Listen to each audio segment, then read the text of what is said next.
Hello my dear friends, Nandini study point में आप सभी का स्वागत है।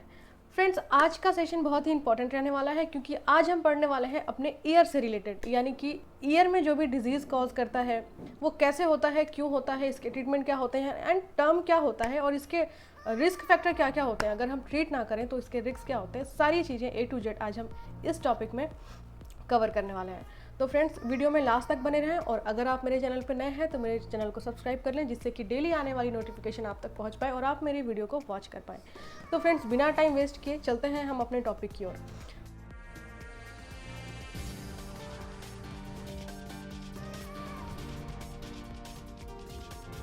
आज का टॉपिक रहने वाला है ओटाइटिस मीडिया। ओटाइटिस मीडिया ये जो टर्म है, अगर हम ईयर की एनाटॉमी एंड फिजियोलॉजी की बात करें तो ईयर के 3 पार्ट होते हैं।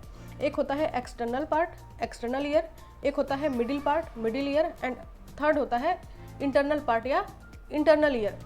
तो फ्रेंड्स, कभी भी अगर एक्सटर्नल पार्ट यानी कि ये जो बाहर से दिखने वाली जो ईयर की स्ट्रक्चर होती है, इसमें अगर कोई भी इन्फेक्शन या कुछ भी इन्फ्लामेशन कॉज कर जाए, लाइक ये हमारा ईयर पिन्ना है एंड ये सारी चीज़ें, इस पर अगर कोई इन्फेक्शन या इन्फ्लामेशन कॉज कर जाए तो उसे हम बोलते हैं ओटाइटिस एक्सटर्ना। ठीक है, ओटाइटिस एक्सटर्ना।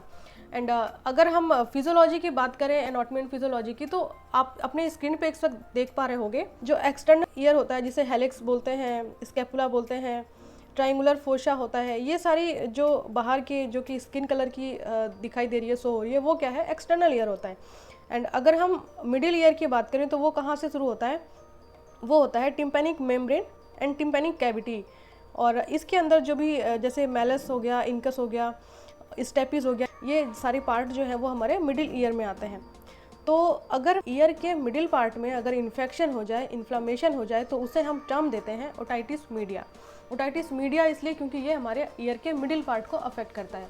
तो सबसे ज़्यादा देखा जाने वाला इन्फेक्शन वो होता है ओटाइटिस मीडिया। अगर हम बात करते हैं कि ओटाइटिस इंटरना क्या होता है, तो मैं आपको स्ट्रक्चर से समझाना चाहूँगी। जैसे कि आप ये जो ईयर का स्ट्रक्चर अगर देखो तो सबसे जो इनर पार्ट होता है हमारे ईयर का, जो सबसे अंदर की तरफ पाया जाता है, उसमें कॉक्लिया होता है, वेस्टिबुलर नर्व होता है, कॉक्लियर नर्व होती है, यूस्टेकियन ट्यूब होती है। तो फ्रेंड्स, ये सारे क्या पार्ट होते हैं, ये हमारे इनर ईयर के पार्ट होते हैं। तो अगर कोई भी चीज़ है जो पहले एक्सटर्नल ईयर से इन्फेक्शन शुरू होगा, एक्सटर्नल ईयर को ट्रीट नहीं किया तो वो मिडिल ईयर को अफेक्ट करेगा, और अगर मिडिल ईयर में जाके अफेक्ट किया तो वो कहाँ जाएगा, हमारे इंटरनल पार्ट, यानी कि जिसे हम बोलते हैं ओटाइटिस इंटरना। तो सबसे पहले तो जानेंगे कि हम ओटाइटिस मीडिया क्या है। तो हमारे मिडिल ईयर का इन्फेक्शन है और जो कि सबसे ज़्यादा मोस्ट कॉमन देखा जाता है। अगर हम बात करें कि ओटाइटिस मीडिया सबसे ज़्यादा किस में देखा जाता है, तो वो होता है 15 ईयर से छोटे बच्चे जो भी होते हैं, चिल्ड्रेन होते हैं, उनके में ओटाइटिस मीडिया पाए जाने का सबसे बड़ा रिस्क होता है। ये इसलिए होता है क्योंकि उनके में यूस्टेकियन ट्यूब जो होती है वो छोटी पाई जाती है, जिसकी वजह से ओटाइटिस मीडिया बच्चों में देखा जाता है। ओटाइटिस मीडिया 2 टाइप का होता है। एक होता है एक्यूट ओटाइटिस मीडिया, एक होता है क्रॉनिक ओटाइटिस मीडिया। तो ये तो बहुत सारी डिजीज़ में आप लोगों ने पढ़ा ही होगा कि एक्यूट क्या होता है एंड क्रॉनिक क्या होता है। आज मैं एक्यूट एंड क्रोनिक में सबसे बड़ा डिफरेंस बता देती हूँ कि अगर कोई भी इन्फेक्शन या इन्फ्लामेशन विद इन 6 वीक में अफेक्ट किया हुआ है, अगर 6 वीक से पहले कोई डिजीज़ या इन्फेक्शन बॉडी में हमारे आया है, हमारे बॉडी को अफेक्ट किया है, तो उसे हम बोलते हैं एक्यूट। ठीक है, जैसे acute liver disease, acute kidney disease या एक्यूट ओटाइटिस मीडिया। तो ये सारे जो हम एक्यूट यूज़ करते हैं, जो एक्यूट वर्ड, वो क्या होता है, इन 6 वीक जो अफेक्ट करता है उसे हम बोलते हैं acute otitis media. And second होता है क्रोनिक ओटाइटिस मीडिया। क्रोनिक होता है कि अगर 6 वीक से ज़्यादा टाइम से वो बॉडी में हमारे अफेक्ट कर रहा है वो इन्फेक्शन या इन्फ्लामेशन, तो उसे हम बोलते हैं क्रोनिक ओटाइटिस मीडिया। तो फ्रेंड्स, ये था सबसे बड़ा एक मेजर डिफरेंस जो कि एक्यूट एंड क्रोनिक के बीच होता है। अब हम बात कर लेते हैं कि ये होता कैसे है। जैसे ओटाइटिस मीडिया है तो इसके ओटाइटिस मीडिया के इटियोलॉजी क्या है, किस कारण से ओटाइटिस मीडिया होता है। अगर हम कारण जानेंगे तो ही हम प्रिवेंशन भी कर पाएंगे कि हमें कैसे प्रिवेंट रखना है अपने आप को। इटियोलॉजी में हम बात करें तो सबसे पहले होता है स्ट्रेप्टोकोकस न्यूमोनी। स्ट्रेप्टोकोकस न्यूमोनी ये ग्राम निगेटिव बैक्टीरिया है जो कि हमारे ईयर में इन्फेक्शन कॉज करता है, जिसे हम ओटाइटिस मीडिया बोलते हैं। Haemophilus influenza and moraxella. Haemophilus influenza ये भी हमारे ईयर में इन्फेक्शन कॉज करता है। और कभी भी अगर अपर रिस्पिरेटरी ट्रैक इन्फेक्शन हो, अपर रिस्पिरेटरी ट्रैक इन्फेक्शन जैसे लैरिंग्स, फेरिंग्स, नोज, नोस्ट्रिल, इन सारी चीज़ों में अगर कोई इन्फेक्शन है तो ये इन्फेक्शन क्या करेगा, हमारे ईयर को भी इन्फ्लाम करेगा, इन्फेक्शन क्रिएट करेगा। तो इन सब रीजन से भी ओटाइटिस मीडिया देखा जाता है। हमारे बॉडी में जो eyes, nose, mouth and ear ये सारे आपस में एक दूसरे से कनेक्ट होते हैं। तो अगर कभी भी हमारे माउथ में कोई इन्फेक्शन है, नोज़ोफेरिंग्स, नोज़ में कोई इन्फेक्शन है, रिस्पिरेटरी ट्रैक में इन्फेक्शन है, तो वो क्या करेगा, कहीं ना कहीं से वो लिंक होता है हमारे ईयर से, तो हमारे ईयर में भी इन्फेक्शन कॉज करेगा। तो ओवरऑल ये सारे इटियोलॉजी हैं जो हमारा ओटाइटिस मीडिया कॉज करते हैं। अब बात कर लेते हैं सिम्टम्स की, यानी कि क्लिनिकल मैनिफेस्टेशन की, कि कौन से सिम्टम्स हैं जिससे हम ये जान सकते हैं कि उसे ओटाइटिस मीडिया है। सबसे पहले हम बात करते हैं बच्चे की। 1 ईयर से छोटा बच्चा है तो हम उसमें कैसे पहचानेंगे, कैसे सिम्टम है। तो उसके सिम्टम ये होते हैं कि इन्फेंट क्या करेगा, अपने ईयर को रब करेगा, सबसे पहला सिम्टम होता है, बार बार रब करेगा। एंड ईयर को रोल करेगा, मतलब ईयर को मोड़ेगा बहुत तरीके से, उसे ईचिंग होगी अंदर तो वो उसे उसके साथ अनकंफर्ट रहेगा। और अगर उसको ईयर में बहुत ज़्यादा पेन है तो वो ऐसे मतलब कोई हार्ड सरफेस पे बार बार अपना हेड जो है वो उस पर मारने की कोशिश करेगा। तो ये सारे सिम्टम्स जो हैं बच्चे में अगर हमें दिखता है, जो कि 1 ईयर से कम का बच्चा है, तो हमें ये समझ जाना है कि उसके ईयर में कुछ ना कुछ प्रॉब्लम है और हमें फ़ौरन उसे डॉक्टर के पास ले जाना चाहिए। कुछ भी चेकअप है तो कराना चाहिए, जिससे कि चीज़ें जो है वो जल्दी पता चल जाए। फीवर हो सकता है, अगर हमारी बॉडी में कोई भी इन्फेक्शन है तो सबसे पहले जो सिम्टम आता है वो होता है फीवर है, तो उसमें फीवर भी आ सकता है। ओटाइटिस मीडिया में ये सिम्टम है। अगर क्रॉनिक ओटाइटिस मीडिया है तो ये हेयर लॉस भी कर सकता है। एंड इरिटेबिलिटी, मतलब कि उसे हमेशा इरिटेबिलिटी रहेगी, कान से जो है वो अपने ईयर से हमेशा अनकम्फर्ट फील करेगा। तो ये तो थे इसके सारे सिम्टम्स कि ओटाइटिस मीडिया के सिम्टम क्या है। अब हम बात करते हैं मेडिकल मैनेजमेंट की, कि इसे कौन सी मेडिसिन से, क्या मेडिसिन देके इसे हम प्रिवेंट कर सकते हैं। तो अगर हमने ये पढ़ लिया कि इसके क्लिनिकल सिम्टम्स क्या हैं, तो अब बारी आती है कि इसके डायग्नोस्टिक इवेलुएशन क्या है।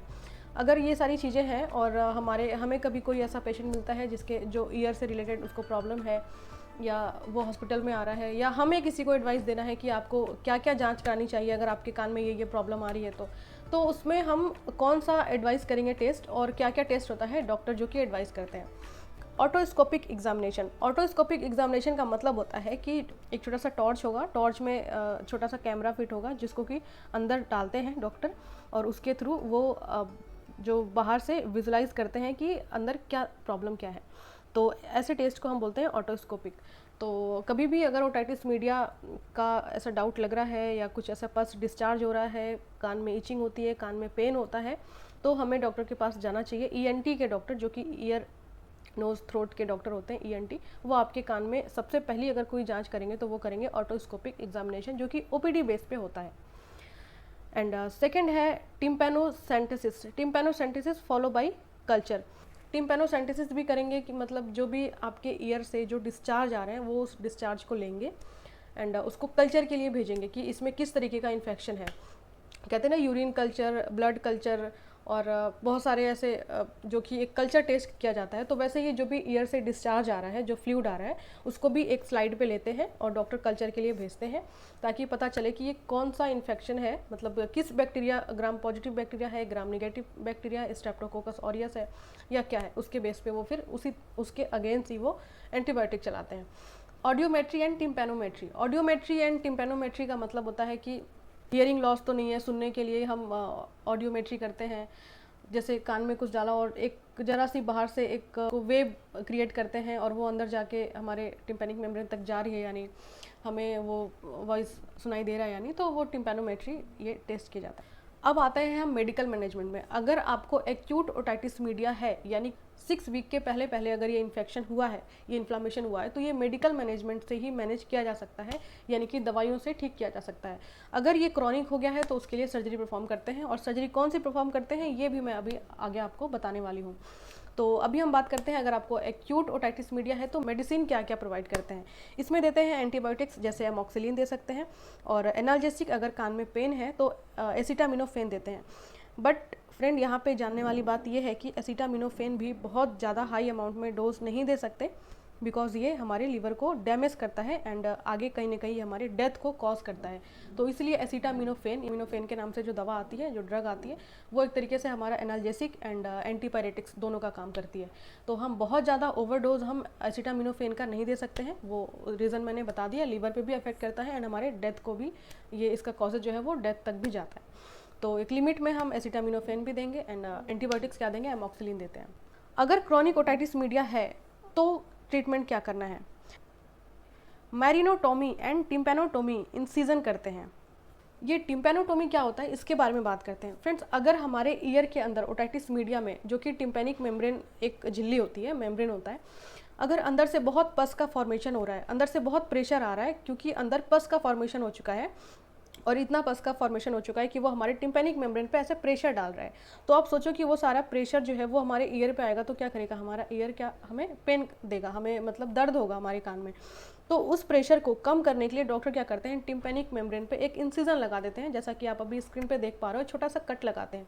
ऐसे कट लगाते ही क्या होता है कि जो उसमें अंदर पस और सारे जो बैक्टीरिया, इन्फ्लाम सारी चीज़ें हैं, जो एक तरीके से पस का फॉर्मेशन है, वो सब क्या करेगा, बाहर आएगा।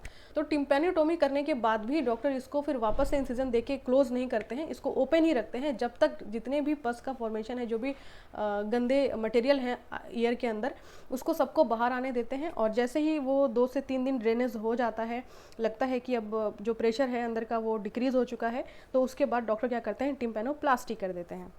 टिम्पैनोप्लास्टी मोस्ट कॉमन सर्जिकल मैनेजमेंट होता है procedure from chronic otitis media. ठीक है, टिम्पैनोप्लास्टी जो है वो बहुत ही कॉमन सर्जरी होती है जब भी कभी किसी को ओटाइटिस मीडिया हो जाता है तो।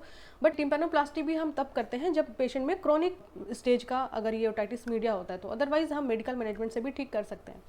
तो समय रहते आप डॉक्टर के पास जाके चेक कराएं। अगर आपको लगता है कि आपके कान में दर्द है, आपके कान से पस आ रहा है, कभी भी आप अपने कान के जो सिरोमिनस वैक्स होता है, जिसे हम क्लीन करने के लिए किसी भी अनवांटेड चीज़ से हम क्लीन करने लग जाते हैं, तो आप ऐसी चीज़ों से बचें। अगर आपको लगता है कि कान में ऐसी दिक्कत है तो आप एक बार ऑटोस्कोपिक एग्जामिनेशन करा सकते हैं ओपीडी बेस पे ईएनटी डॉक्टर के पास जा कर के। तो क्रोनिक तक ना पहुंचने दे तो बेटर होगा, बट फिर भी अगर क्रोनिक तक है तो बहुत सारे लोगों में क्रोनिक स्टेज तक भी चला जाता है। तो मैंने ये सर्जरी आपको जो बताई है, टिम्पैनोटोमी एंड देन टिम्पैनोप्लास्टी। और अगर अब सबसे जानने की चीज़ ये है कि अगर हमने क्रोनिक ओटाइटिस मीडिया या एक्यूट ओटाइटिस मीडिया को ट्रीट नहीं किया, आने वाले वीडियो में बताऊंगी कि आपके लिए ओटाइटिस मीडिया कितना डेंजरस हो सकता है अगर आप ओटाइटिस मीडिया को समय रहते ट्रीट नहीं कराते हैं। तो ये जानने के लिए आपको अब मेरे नेक्स्ट वीडियो का वेट करना पड़ेगा। मैं अब अपने नेक्स्ट वीडियो में आप लोगों को बताऊंगी कि कितना डेंजरस हो सकता है, क्या क्या डिजीज़ कॉज करता है अगर हम ओटाइटिस मीडिया को ट्रीट ना करें तो अभी तक के लिए बस इतना ही। फिर हम मिलते हैं नेक्स्ट ऐसे इन्फॉर्मेटिव वीडियोस के साथ। आई होप वीडियो आपके लिए यूज़फुल होगी और आप मेरी वीडियो से कुछ नॉलेज गेन किए ही होंगे। तो फिर मिलते हैं फ्रेंड्स, अभी के लिए बाय बाय, टेक केयर।